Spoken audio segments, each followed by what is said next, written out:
Hello and welcome to the Bombay Film Story. My name is Mayank Shekhar. There's a podcast about Bombay as in Mumbai. It's a podcast about films as in movies.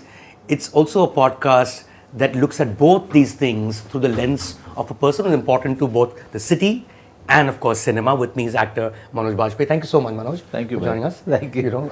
It's always a pleasure to chat with you. I've been chatting with you for कितने साल हो गए? More than 2 decades. 2 decades, drunken nights. Drunken nights, yes. you in a rickshaw, Yes. going back from a party, आपका रास्ता खो गया, etc., etc. It's been quite a journey, and has it been such a journey of Bombay? You know, one thing I do understand about you, and which I think थोड़ा मैं तोड़ूंगा आपका आज इस conversation में. You're not hugely into nostalgia. इतना पसंद नहीं करते हैं. हाँ. पता नहीं मतलब वो एक बिहारियों की आदत थी जो I used to hate it and mainly my father always talking about यार 1971 की बात है मुझे याद है so and I always found it quite hilarious and also futile why to get into that but when you are remembering a shift or transition of time, that I find much more interesting. Right. Like when I talk to someone about the studio system and how it kind of withered away, how we saw it going away and independent producers taking over. 50s. And then the film shooting started coming out of the studios and then slowly the dominance of the independent producers giving way to corporate houses. You know, one has seen all of that. Right. So I like to delve into those things rather than really individual achievements. 1951 में जो कर रहे थे. But you know, I have to start this conversation, of course, with your relationship with this city. Right. Your relationship with Bombay. What kind of relationship is it? Is it love? Is it hate? Is it a toxic relationship? No, it's a very neutral. Okay. I'm like an observer who's also working here. It can't be love, it can't be hate because I came from Bihar to Delhi. Yeah. Then Delhi University and theatre. Then I came to Mumbai. So I always felt like a refugee. Yeah. You know, going from one place to another, really not finding a home where you can think of going back to for 5 years or 4 years or 3 years. Each and every place was a temporary setup, right? So that has never let me, feel settled mentally. Yeah. Or so Bombay doesn't feel like home to you. It doesn't. After so many years. No, not really. Really? I was telling someone, it's hilarious. I find it. I really wonder. I stayed in my village or in Bihar for say 18 and a half years. Okay. After the first that, 18 and a half years. 18 and a half years. And after that, I left for Delhi for college and theatre. And then I stayed in Delhi for 10 years. And I'm here in this city for so many years. कितना साल हो गया? I mean, around 29, 30 years. 29, 30 years. It still doesn't feel like home to you. It doesn't. Huh? Like you feel like an observing outsider. Observing outsiders, always. I find it very, I don't feel comfortable saying that I'm going home to my apartment. But I never could come to a situation where I could find an apartment, a home. For me, home was my parents, my village house, okay? That's how I remembered home always, okay? Even in Delhi, so you were living in a Barsati, you were living in a setup of say one bedroom where constantly moving. Constantly moving. And so I think that's a different mental setup. I mean, I always thought that it's not a good thing. I have to, somehow convince myself that this is my setup. But the apartment that I live in with my family, this is where my daughter was born. Yeah. I should at least call it home. You don't call it home? I don't call it home. And it's a place you own? मैं ओबरॉय जा रहा हूँ. I mean, you understand? So मैं flat पे जा रहा हूँ. Interesting. I think it's a very refugee mentality. You know, you brought up Delhi, and एक तो सवाल पूछना ही पड़ेगा मुझे. It's the oldest urban India debate. Right. Delhi versus Bombay.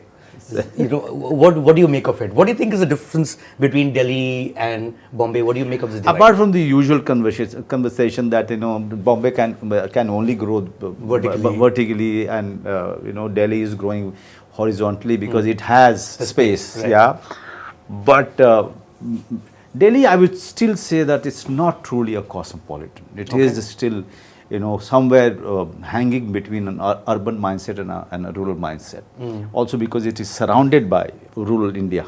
Okay, and the people who have been transitioning or shifting to Delhi, they were all coming from, say, small town or rural or adjoining areas also. Or adjoining areas or rural India like Bihar and UP. Right. Okay, mostly. Right. So they also got only only that culture and that behavioral pattern, not the cosmopolitan. Yeah, and even they started creating their own bubble as it happens in the big cities, right?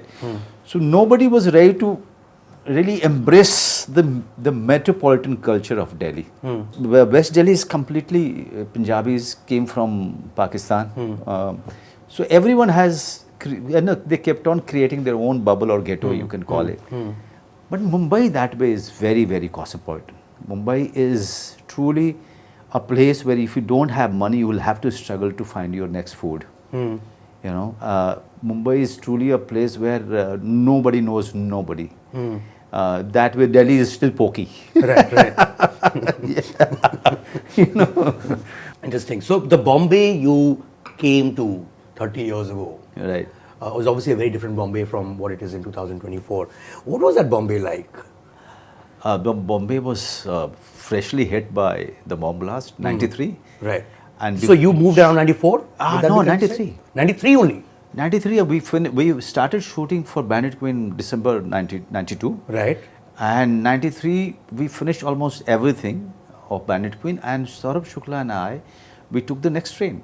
Okay. So the moment you finished shoot, you knew something great has happened and this might lead to better things but maybe now you can move to Bombay? We never thought that. We never thought that. Okay. It was Shekhar Kapur who convinced us to move to Mumbai city and somewhere he scared the hell out of us because all of us were in Delhi in doing theatre for 10 years and we still haven't reached anywhere. We were very happy in our own bubble where 200 people, the select audience is coming to watch your plays and you are very happy with those appreciation and the criticism, whatever.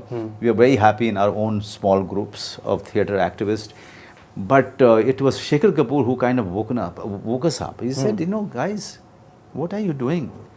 You come to Mumbai because you'll be falling sick, you'll be getting married. You guys have done enough theatre. Come on. I mean, come out of your idealism. Come to Mumbai. And then all of us So there is an entire batch of Bandit Queen that came to Bombay. Not only Bandit Queen, all of the Bandit Queen cast shifted at the same time. Entire. Right. And then along with us, it was just before us was Ashish Vidyarthi, just after us was Timanshu Dhulia and the rest of them.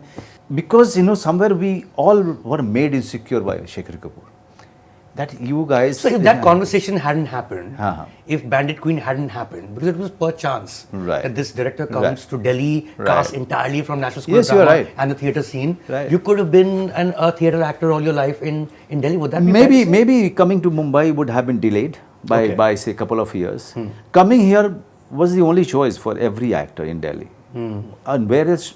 So you have to do film or television, that's where the money is. No, I mean, because we were this idealist young people, didn't want to compromise on your art, and on your expression by doing Doordarshan, so or coming to Mumbai and be part of commercial cinema, which we didn't have space for us apart from the henchmen and the long distance brothers. Subscribe to Midday India. Get direct notifications on all our videos by clicking on the bell icon.